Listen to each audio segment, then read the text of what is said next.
World class vacuum cleaner company में Dyson का नाम आता है, जिसके फाउंडर हैं जेम्स डायसन। लेकिन सक्सेस रातों रात नहीं मिलती। मैं आपकी जानकारी के लिए आपको बता दूं कि डायसन को सिर्फ वैक्यूम क्लीनर का प्रोटोटाइप बनाने में 15 साल का समय लगा और वो कम से कम 5126 बार फेल हुए। 15 साल और 5127 ट्राई के बाद उन्होंने वो वैक्यूम क्लीनर सक्सेसफुली बनाया और आज डायसन कंपनी 70,000 करोड़ की कंपनी है। गाइस, वो कहते हैं ना कि अगर आप कोशिशें नहीं छोड़ते तो एक दिन सफलता आपके कदम जरूर चूमती है। गाइस, आपको डायसन की ये स्टोरी कैसे लगी कमेंट सेक्शन में जरूर लिखिएगा और ऐसे अमेजिंग वीडियोस के लिए शेयर, सब्सक्राइब एंड लाइक। मिलता है अगली वीडियो में। जिंदगी में सफलता ऐसे नहीं मिल जाती, उसके लिए बहुत सी चीजों को जानना और समझना पड़ता है। उन्हीं में से 3 चीजें आज मैं आपको बताता हूं। नंबर 1, सबसे पहले सफलता पाने के लिए आपको अपना माइंडसेट बदलना पड़ेगा, क्योंकि इस दुनिया में वो चीज आपको नहीं मिलती जो आप चाहते हो, बल्कि वो चीज मिलती है जो आप हो। दूसरा, OQP का प्रयास जरूर करो।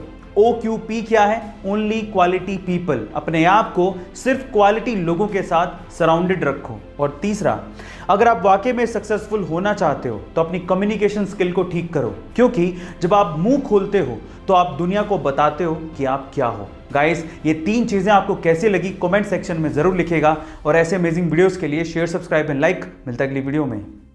इंडिया में सरकारें किसी न किसी कॉन्ट्रैक्टर को चुन के उन्हें टैक्स पेयर का पैसा देके सड़कें बनाने को कहती हैं, लेकिन कई कॉन्ट्रैक्टर्स सिर्फ अपने फायदे की वजह से लालच में आके हल्का मटेरियल यूज करके खराब या फिर काम चलाऊ सड़कें बना देते हैं, जो कि थोड़े ही दिनों में टूट जाती हैं या फिर उनमें गड्ढे पड़ जाते हैं, जिसकी वजह से एक्सीडेंट्स होने के चांसेस सबसे ज्यादा होते हैं। लेकिन अब NHAI यानी कि national highway authority of India ने इसके लिए सख्त रूल्स निकाले हैं। इन रूल्स के मुताबिक अगर किसी कॉन्ट्रैक्टर की सड़क निर्धारित समय से पहले ही टूट जाती है या फिर वो सड़क खराब बनाता है तो उस पर 1 करोड़ से 10 करोड़ रुपयों तक का जुर्माना लग सकता है। और अगर उसके द्वारा बनाई गई सड़क में गड्ढे की वजह से किसी का एक्सीडेंट हो जाता है तो कॉन्ट्रैक्टर को 2 साल के लिए प्रतिबंधित भी किया जा सकता है। गाइस, आपको ये रूल्स कैसे लगे कमेंट सेक्शन में जरूर लिखिएगा और ऐसे अमेजिंग वीडियोस के लिए शेयर, सब्सक्राइब एंड लाइक। मिलता है अगली वीडियो में।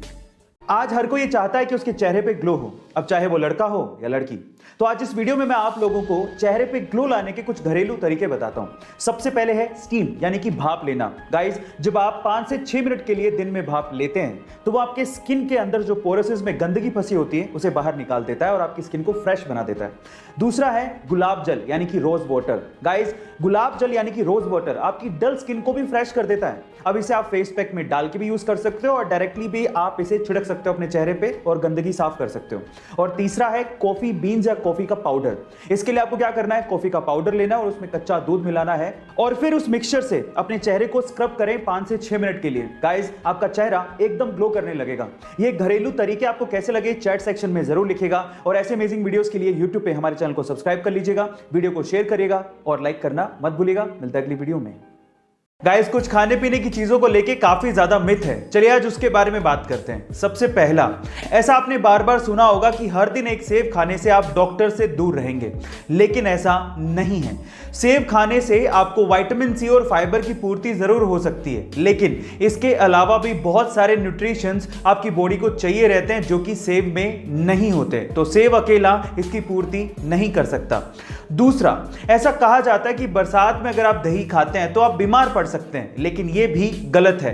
दही में ऐसे बैक्टीरियाज होते हैं जो कि आपके गट की इम्यूनिटी को बढ़ाता है और आपके डाइजेशन सिस्टम को ठीक करता है, इसलिए यह भी एक मिथ ही है। गाइस, आपको दोनों फैक्ट कैसे लगे कमेंट सेक्शन में जरूर लिखिएगा और ऐसे अमेजिंग हेल्थ वीडियोस के लिए शेयर, सब्सक्राइब एंड लाइक। मिलते हैं अगली वीडियो में। गाइस, एक बेसिक सा सवाल है मेरा, लेकिन इंपॉर्टेंट बहुत है। सवाल यह है कि पासपोर्ट और वीजा में आखिर फर्क क्या होता है? अगर नहीं जानते तो चलिए मैं आपको बताता हूं। सबसे पहले है पासपोर्ट। पासपोर्ट एक तरह का आइडेंटिटी कार्ड है जो कि आपको काम आता है बाहर यानी कि विदेशों में। जब आप बाहर जाते हो और अगर आपको वहां पर अपनी नेशनैलिटी को प्रूव करना पड़ जाए तो वो आप करते हो अपने पासपोर्ट के थ्रू, यानी कि पासपोर्ट आपको डोमेस्टिक फ्लाइट्स पे काम नहीं आता। दूसरा है वीजा। वीजा एक तरह का रिटन डॉक्यूमेंट है जो कि आपको वो देश प्रोवाइड करता है जहां पर आप घूमने जा रहे हो। उस वीजा पे ये साफ साफ लिखा होता है कि उस देश में आप कितने समय तक रुक सकते हो। ये होता है वीजा। गाइस, आपको इन्फॉर्मेशन कैसे लगी कमेंट सेक्शन में जरूर लिखेगा और ऐसे अमेजिंग वीडियोस के लिए शेयर, सब्सक्राइब एंड लाइक। मिलता है अगली वीडियो में। गाइस, आपने अपनी जिंदगी में अभी तक कितने पौधे लगाए हैं? 1, 2, 5 या 10? लेकिन तेलंगाना के दरीपल्ली रमैया जी ने अपनी जिंदगी में अभी तक 1 करोड़ से ज्यादा पौधे लगाए हैं। जी हाँ गाइस, आप ठीक सुन रहे हैं, 1 करोड़ से ज्यादा पौधे। उनमें पौधे लगाने की लगन इतनी ज्यादा थी कि इसके लिए उन्होंने अपनी 3 एकड़ की जमीन तक बेच दी थी। पहले लोग उन्हें पागल कहते थे, लेकिन आज उन्हें लोग सम्मान से द ट्री मैन कहते हैं और इसी वजह से सरकार ने उन्हें पद्मश्री से भी नवाजा है।